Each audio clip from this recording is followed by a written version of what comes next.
to do the surgery, and deformity. And here important, is it recent deformity or old, constitutional? And we compare to other side and ask the patient. And if this happens with time, that means that it is an osteoarthrosis. We have loss of the articular surface. And here, by X-ray, you can see narrowing of the medial side. Here the lateral, here the medial narrowing. And in more advanced cases, you will have collapse of the medial side. And this is what caused the varus malalignment. MRI, limited rule in knee osteoarthrosis. We don't do it routine. Treatment, conservative or surgical? You are concerned about conservative treatment, yes? Yeah? What you do for this patient? The most important, patient's education. Many patients come to our clinic frustrated. I have taken this and this and this medication, doctor, I have no improvement. And they don't know that they will not have a cure. The problem will increase, and the end point treatment is total knee. So if you tell that to your patient from the start that this is a progressive disease, you will have more symptoms and symptoms with time, and you will end with total knee. And the aim of our treatment now to control symptoms till the disease is advanced, because we don't operate on early osteoarthrosis. So patients' education, how to deal with their daily life activity, reduce weight. We discussed that, very important. But here, I have to stop because the weight, the load on the knee is much than the true weight. So we may have a load up to 5 times our body weight when we do squatting, for example. When we go up and down stairs, we may have load on our knees 3 to 4 times body weight. So this is very important to reduce weight, to have activity modification. And one of the load on the knee is not only squatting and going up downstairs, just sitting with the knee flexed. And this can cause compression of the patellofemoral joint, we call it theater sign. And these patients who sit a lot, they may have anterior knee pain and even the patellofemoral pain syndrome. So we have to educate our patient about how to modify their activity and to do home exercise. What are the exercises to be done? Muscle strengthening exercise, yeah? Especially for the quadriceps, hamstring, and bustus medialis obliquus, and important, to regain full motion, stretching exercise, flexion, and extension exercise. Analgesics, to give paracetamol or non-steroidal. Who gave non-steroidal? Okay. Our first line actually is paracetamol, not non-steroidal, and there is a meta-analysis comparing the paracetamol and non-steroidal, showing that it's as effective as non-steroidal in osteoarthritic patients, but with individual variation. So some patients respond well to non-steroidal, others respond to paracetamol. And also, when patients have swelling and synovitis, they respond more well to non-steroidal because there's inflammation because of the non-steroidal anti-inflammatory effect of these non-steroidal. Now, glucosamine, chondroitin, collagen, these provide symptomatic treatment. ما بيبني غضروف, they do not help. So when patient needs a lot of non-steroidal, I give them this because this is more expensive, okay, and to protect the kidneys of the patient. Now, to give intra-articular injection, steroid, hyaluronic acid, PRP, stem cells. Who gives steroid injection for the knee? Okay. Now, steroid in advanced cases when there is synovitis also, hyaluronic acid and PRP in younger people when there is osteoarthrosis not advanced, mild to moderate. Stem cells, still, this is a matter of research.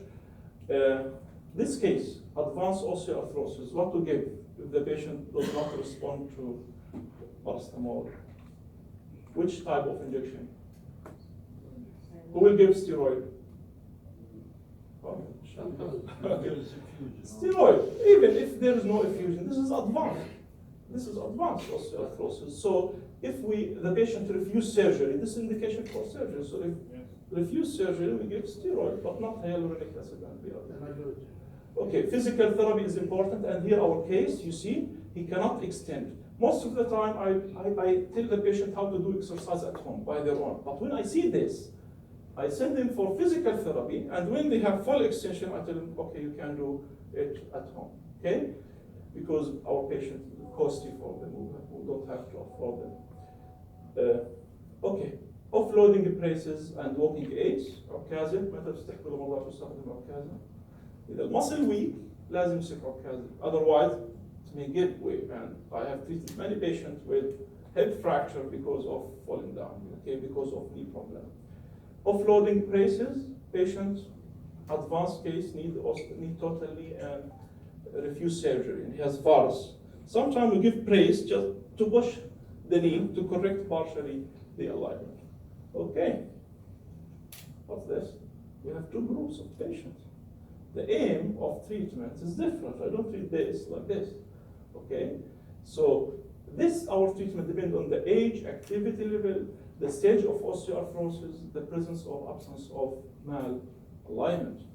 So the aim in young people is not only to control symptoms, but to slow the progression of the disease and to delay the need for total knee replacement. And the question, is this possible? Yes, by osteotomy. Who knows about osteotomy? I think our colleagues who attend the lecture in Izmir know about that. How it works? Help? 5 minutes. I think I missed this. Stop or continue? 5 minutes. Okay. 6 minutes. Deformity and osteoarthrosis. So if we have 4 degrees of varus, that means, this is study, that means that we have 3-fold risk to have osteoarthrosis, like hemoglobin A1C, 4-fold, yeah, if more than 10.5, yeah. Okay, and progression, not only that, if the patient has osteoarthrosis and he has varus, so he will have progression of the disease 10 to 20 times faster.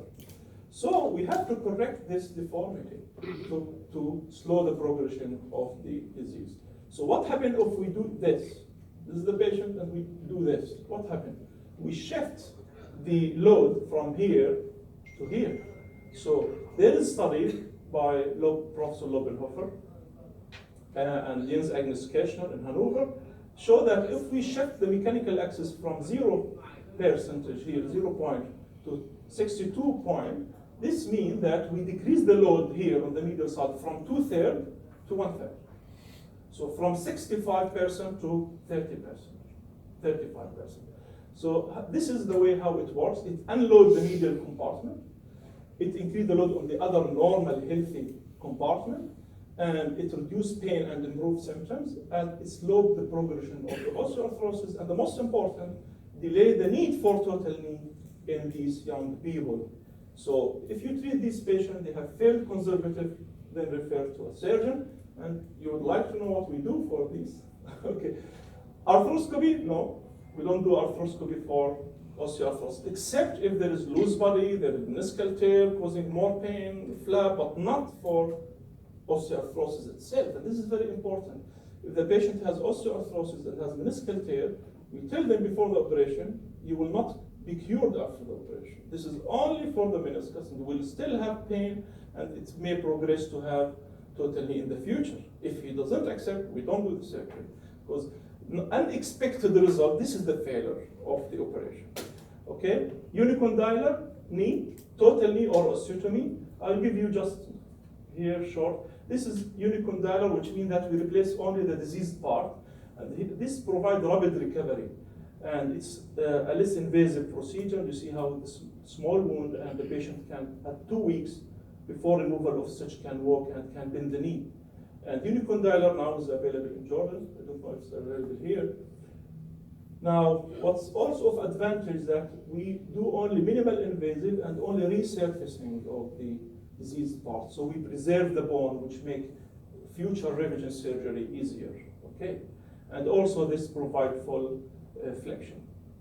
There is indication, and contraindication. Not discuss that. Total knee is excellent option for elderly people. Okay, advanced disease. Okay. Excellent long-term result, and it is the endpoint treatment. And this is what we have to tell our patient first. And this is a case where the patient has advanced knee osteoarthrosis. Here, what we do, resurface the diseased surfaces, yeah?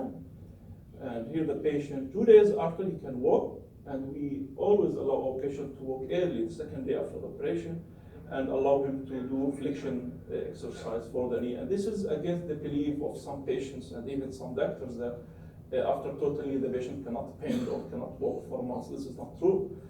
And here the patient after 2 weeks, again, okay. Okay, this is the second case, and the message of this case that please, please, don't let your patient reach us in this stage, please. Here a patient, 61, pain for several years, she has difficult walking, and you see how the bone is defect. And what we did for her, look, we have a stemmed component with a graft and screw fixation of this bone defect. And this was much easier if she presented to us earlier. And you see here how the virus, this was more than that, okay? So, another, total knee should not be done for young, except it is the last option. And osteotomy, I told you for whom I do this osteotomy. Young, active, heavy worker, they have not advanced disease and they have a varus deformity. So even if the patient has osteoarthrosis but good alignment, we don't do osteotomy for him. And here an example for you. 48 years old, he has treated for this osteoarthrosis and he still has no improvement. He did receive medication, intraarticular injection, and physical therapy. So what to do for him?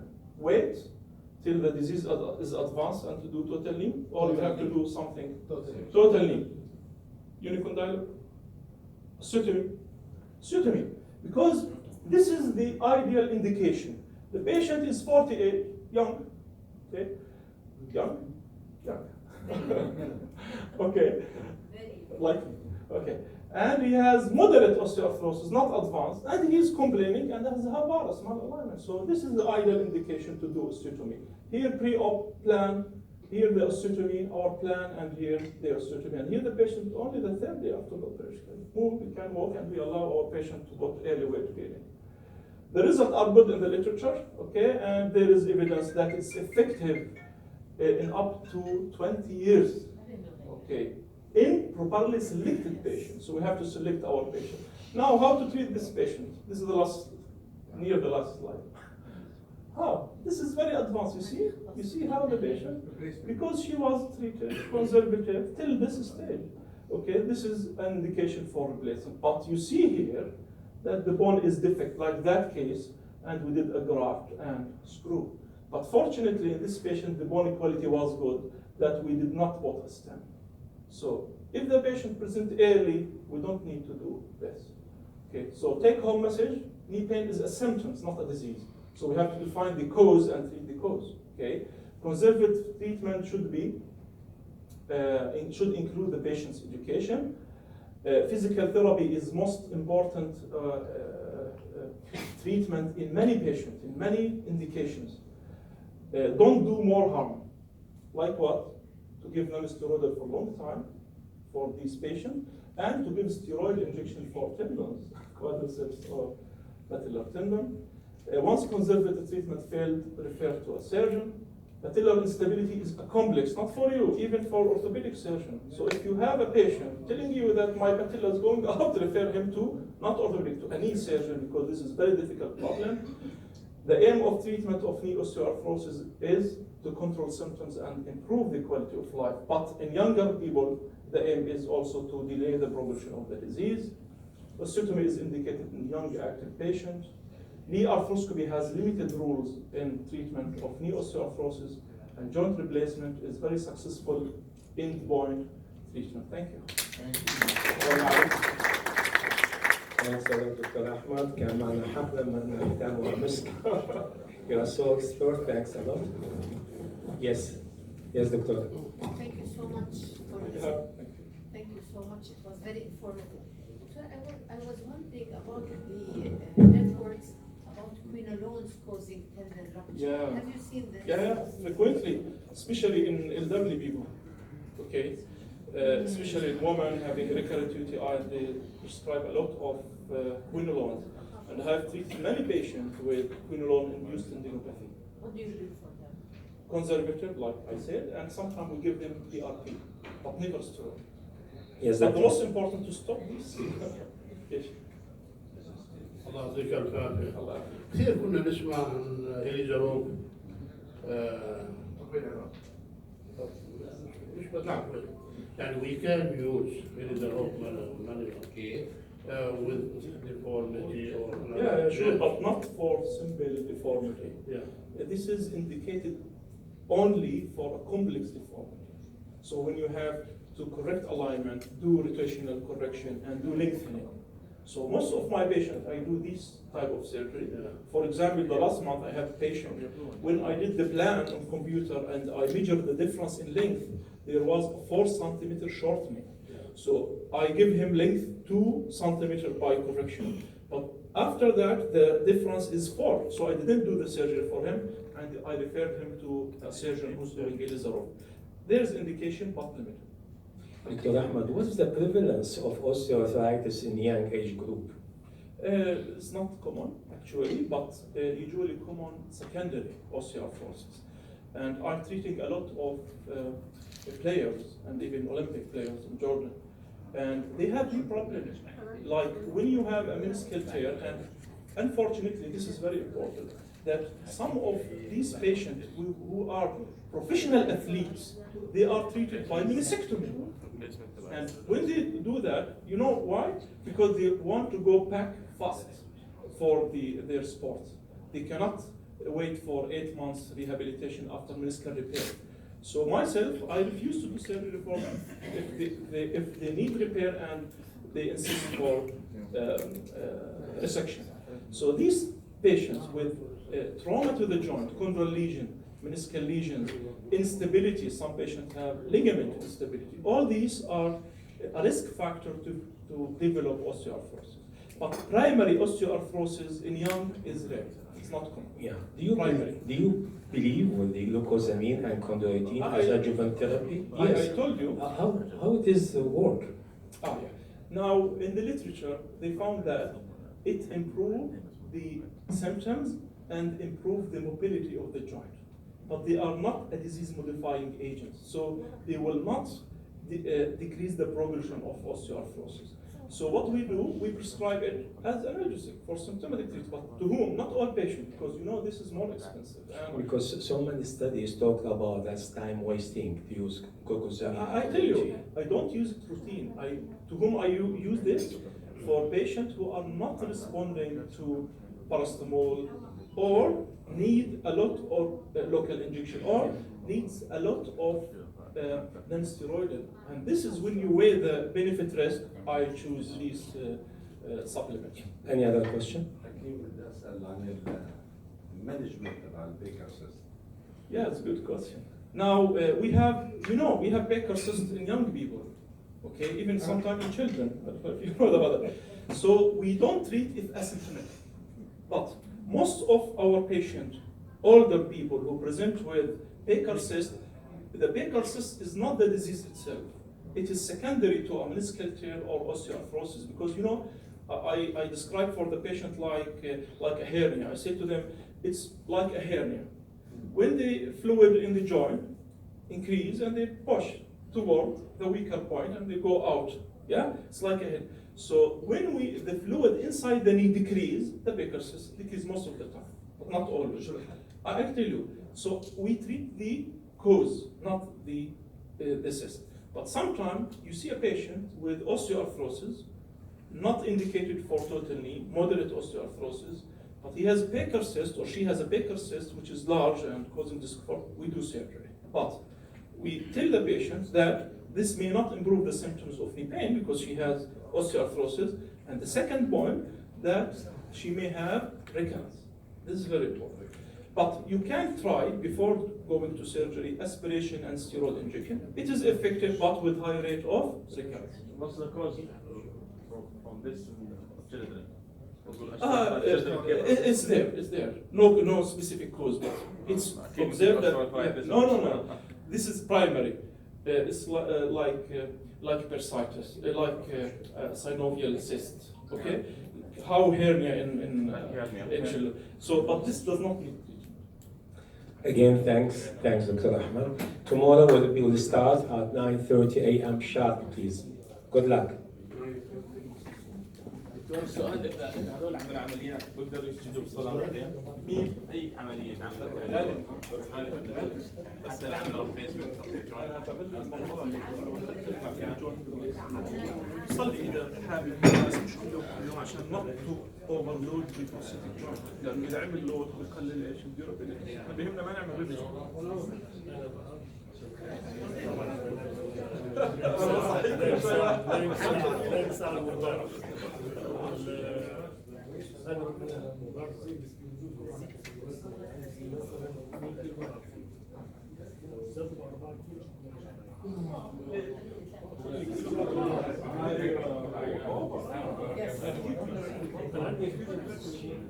انا زدت في الوزن زدت في الوزن اللي انا مشيت شوي بس رجعت انا كنت حضرت رح تسمع انه انا هو اللي ريبليسمنت انا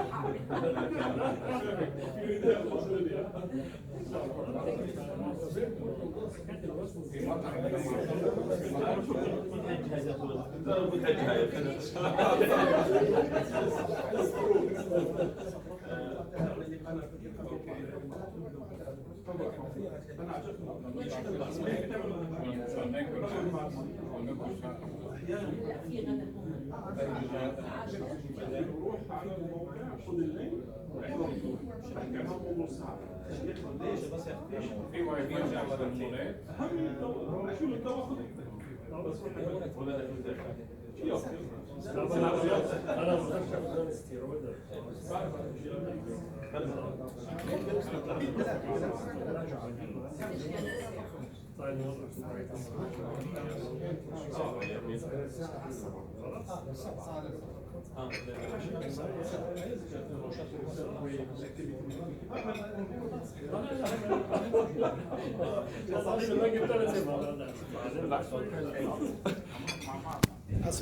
لا